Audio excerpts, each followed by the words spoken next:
बिस्मिल्लाहिर्रहमानिर्रहीम। अस्सलाम वालेकुम। मैं हूँ सनाली और आपके साथ शेयर करूँगी बहुत ही खस्ता, बहुत ही क्रिस्पी समोसा रेसिपी। बनाना बहुत ही आसान है, जितना इजी है बनाना इतने ही खाने में क्रिस्पी और खस्ता बन के तैयार होंगे।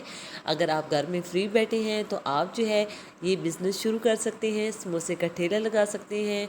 50% इस पर आपको प्रॉफिट मिलेगा। चलें जी, बनाना शुरू करते हैं। आधा किलो हमने मैदा ले लिया है, जिसमें हमने 1 टीस्पून नमक शामिल किया है और 1.5 टीस्पून हमने इसमें अजवाइन शामिल कर दिया है। अच्छी तरह से मिक्स कर लेंगे। यहाँ पे हमारे पास आधा कप मेल्टेड घी है। आप ऑयल भी शामिल कर सकते हैं, लेकिन घी से जो है समोसे ज़्यादा खस्ता बन के तैयार होते हैं। अगर आपके पास घी हो तो वो ही शामिल कीजिएगा। इसको हमने अच्छे से मसल के यकजान कर लिया है, आप देख सकते हैं। अगर घी कम होगा तो इस तरह से आटा जो है सेपरेट नहीं होगा। थोड़ा थोड़ा पानी शामिल करके हमने इसे अच्छे से गूंद लिया है और ऑयल से ग्रीस करके हम इसे आधे घंटे के लिए कवर करके छोड़ देंगे ताकि ये अच्छे से सेट हो जाए। यहाँ पे हम समोसे की फिलिंग तैयार कर लेंगे। सबसे पहले हमने कढ़ाई में 3 से 4 टेबलस्पून घी ले लिया है और इसमें 1 टेबलस्पून भर के सफ़ेद ज़ीरा साबुत शामिल कर दिया है। लो फ्लेम पे हल्का सा करकरा लिया है। इसमें एक बड़े साइज़ का कटा हुआ प्याज शामिल कर दिया है, जिसको हमने चॉप कर लिया था। इसको हमने हल्का सा कुक कर लिया है, ये सॉफ्ट हो चुका है।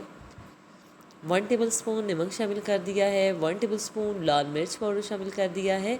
1 टीस्पून हल्दी पाउडर शामिल कर दिया है। 1 टेबलस्पून गरम मसाला पाउडर शामिल किया है और 1 टेबलस्पून कूटा हुआ खुश्क धनिया शामिल कर दिया है। सब चीज़ों को हमने अच्छे से मिक्स करके लो फ्लेम पे 5 मिनट तक पकाएंगे ताकि कच्चापन ख़त्म हो जाए और एक अच्छी सी खुशबू आने लगे। 6 से 7 कटी हुई सब्ज़ मिर्च शामिल कर दी हैं और इनको भी अच्छे से मिक्स कर लेंगे। यहाँ पे हमने आलू पहले से बॉईल कर लिए हैं। 1 किलो हमने आलू बॉईल किए हैं। आधा किलो मैदे से अच्छे साइज़ के बड़े 20 समोसे बन के तैयार होंगे।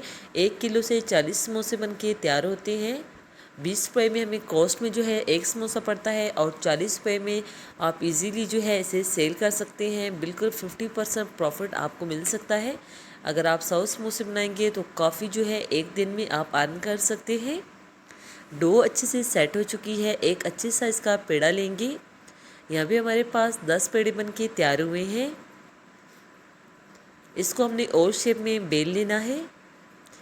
इस तरह से करके आप इसकी थिकनेस भी चेक कर सकते हैं। इतना ही मोटा होना चाहिए, ना तो बहुत ज़्यादा मोटा रखेंगे और ना ही बहुत ज़्यादा ब्रेक रखेंगे।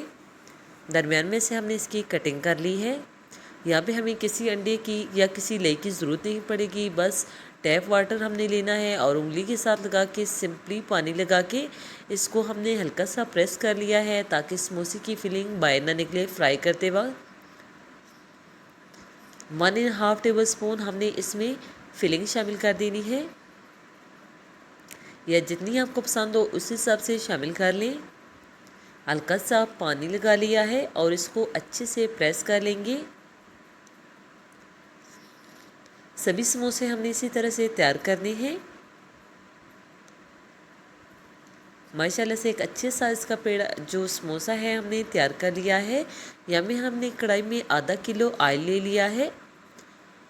ऑयल बहुत ज़्यादा गर्म नहीं होना चाहिए। आप देख सकते हैं मैंने इसमें समोसा शामिल किया है तो हल्के हल्के से बबल्स आ रहे हैं, बस इतना ही होना चाहिए। अगर बहुत ज़्यादा गर्म होगा तो समोसे ज़्यादा देर तक क्रिस्पी और खस्ता नहीं रहेंगे, वो बहुत जल्दी नरम पड़ जाएंगे। इसलिए आपने 6 से 7 मिनट फ्राई का वक्त ज़रूर देना है। लो से मीडियम फ्लेम पे हमने इनको फ्राई करना है। एक तरफ से जब कलर आ जाए तो इसकी साइड को हमने चेंज कर देना है। माशाल्लाह से आप देख सकते हैं कितना अच्छा कलर आया है और बहुत ही क्रिस्पी और खस्ता समोसे बने हैं। सभी समोसे हम इसी तरह से फ्राई कर लेंगे। इसी दौरान अगर चैनल पे नए हैं और अभी तक चैनल को सब्सक्राइब नहीं किया तो जल्दी से लाइक कर दें, सब्सक्राइब कर दें, अपने फैमिली और फ्रेंड्स के साथ शेयर कर दें। आप जो है समोसे का कारोबार करके माशाल्लाह से बहुत अच्छे से अर्न कर सकते हैं और बहुत ईजी सी रेसिपी है। ये समोसे मैंने घर के लिए तैयार किए थे। माशाल्लाह आधा किलो मैदे से 20 समोसे बनके तैयार हो चुके हैं। बहुत ही खस्ता और क्रिस्पी बने हैं। आप इसे सब स्टैंडिंग के साथ सर्व करें तो ये खाने में बहुत ही टेस्टी लगते हैं। माशाल्लाह से खुशबू पूरे महल्ले में फैल चुकी है। आप भी ज़रूर ट्राई कीजिएगा और कमेंट करके बताइएगा कि आपको ये रेसिपी कैसी लगी, क्योंकि आपके कमेंट से हमारी बहुत ज़्यादा हौसला अफजाई होती है। इसलिए अपना कमेंट ज़रूर किया करें कि आपको ये रेसिपी कैसी लगी। ओके जी, अपना ख्याल रखिएगा। नेक्स्ट मुलाकात होगी किसी नई यम्मी और हेल्दी रेसिपी के साथ। फ़ी अमानिल्लाह, अल्लाह हाफ़िज़।